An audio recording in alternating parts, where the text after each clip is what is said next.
Well, the Singaporean behind the famous Sound Blaster sound cards has died.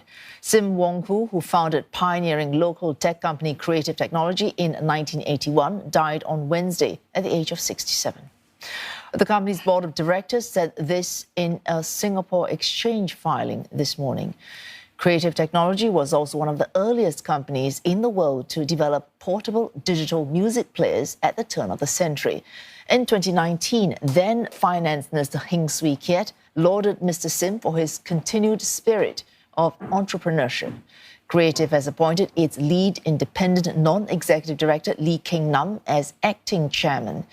President of the Creative Labs business unit, Song Xiao Hui, will serve as interim CEO. More than 100 mourners turned up to pay their respects to the late Sim Wong Hoo. Friends and relatives of Mr. Sim were among those who attended the wake in the evening. A former schoolmate told CNA she met Mr. Sim by chance last Saturday. He waved at her while walking and looking to be in good health. She was shocked and saddened by the news of his passing. His family didn't confirm the cause of his death, but said that he died peacefully. Gaming firm Razer CEO Tan Min Lian, seen here in black, was also at the wake. Mr. Tan described Mr. Sim as a good friend who would often meet him to discuss audio technology and design. Now, others expressed their gratitude for Mr. Sim's contributions to Singapore's tech industry. He had many ideas about life and about how to look at the world, how to look at people.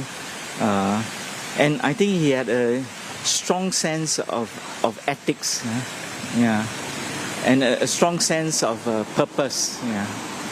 And he has given a lot of his life not to creative technology, but also to Singaporean creativity. Mr. Sim and Creative put Singapore on the map of technology world, and then let us Singaporeans have that kind of confidence. So after working for Creative, when I go to other MNC, when I go overseas, it always have that kind of confidence and pride because of my experience working in Creative. The wake is being held at the Garden of Remembrance at Old Choa Chu Kang Road. Condolence wreaths line the wall outside the hall, many with words of comfort for Mr. Sim's family. The funeral cortege will leave on Monday for Mandai Crematorium. And for more on Creative's role in Singapore's tech industry following the death of its founder, we're joined by Aloysius Low, co-founder and editor of Can Buy or Not, a tech product review site. Oh, Mr. Low, Creative Technology is known as Singapore's pioneering tech company. What did it have that made it such a force to reckon with? Well, when you speak of Creative in its heyday, it's obvious it's the Sound Blaster cards, right? So these were add-ons for PCs that allowed them to output sound that's a major step up. Because back then in 1990s, most PCs were basically single-track speakers that only did like beep-beeps and boop-boops. And so when you have a sound card installed, you get audio that you're so used to hearing today, music, multi-track signals, and so real-world sound, basically. So imagine going from beeps to boops to, say, like hearing a Backstreet Boys song. I think that was a massive game changer. And that really put Creative on the tech roadmap, with the eyes of the world focused on it. And everyone you knew back then had a Sound Blaster card, and that's really what made your PC stand out. Mr. Low, it certainly was on the map for creativity and innovation. The company made a great deal of headway around the world. It had its successes, it had its failures as well. There was a time when it had a downturn despite that success. Tell us something about the challenges that the business faced in its transformation. So the one major thing I think Creative failed to seize was the opportunity to license its technology. So what happened back then was that sound cards were slowly becoming obsolete as onboard sound was becoming the norm. And because Creative didn't want to license its technology, Realtek, which is another semicon provider, came in and took up that market. So now every motherboard of every PC component uses Realtek technology instead of Creative. And that's a huge miss because, Creative could have dominated that industry, right?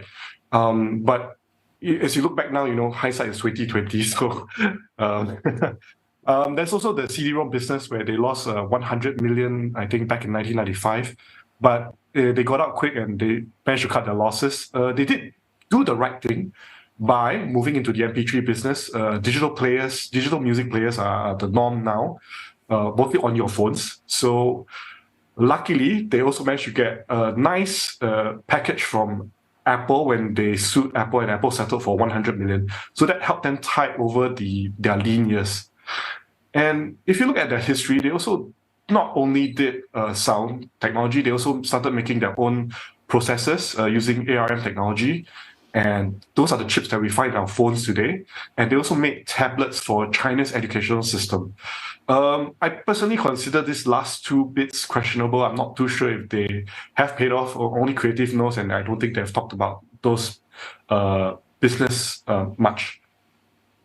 Mr. Low, apart from the actual tech products or what they perhaps failed to do on these tech products, we heard a former employee speaking just before we crossed you saying that having worked for this company gave him the confidence to go abroad and speak as someone who had worked for creative technology. Now, that you could say is one type of legacy Mr. has left behind him. Are we seeing in the industry right now a new creative technology emerging that could take on the mantle of the first creative technology? At this point of time, I don't think there is a company that can do that. Creative has left very large shoes to fill. You have companies in Singapore like Razer, but I think those are more recognized as a US company that's headquartered here sometimes. So at this point of time, no, and I don't think any of the crypto firms that have started forming in or headquartered here in Singapore are anywhere close to filling a technology gap that Creative has left behind. All right, thanks so much for joining us. Aloysius Low, co-founder and editor of Can Buy or Not, a tech product review site.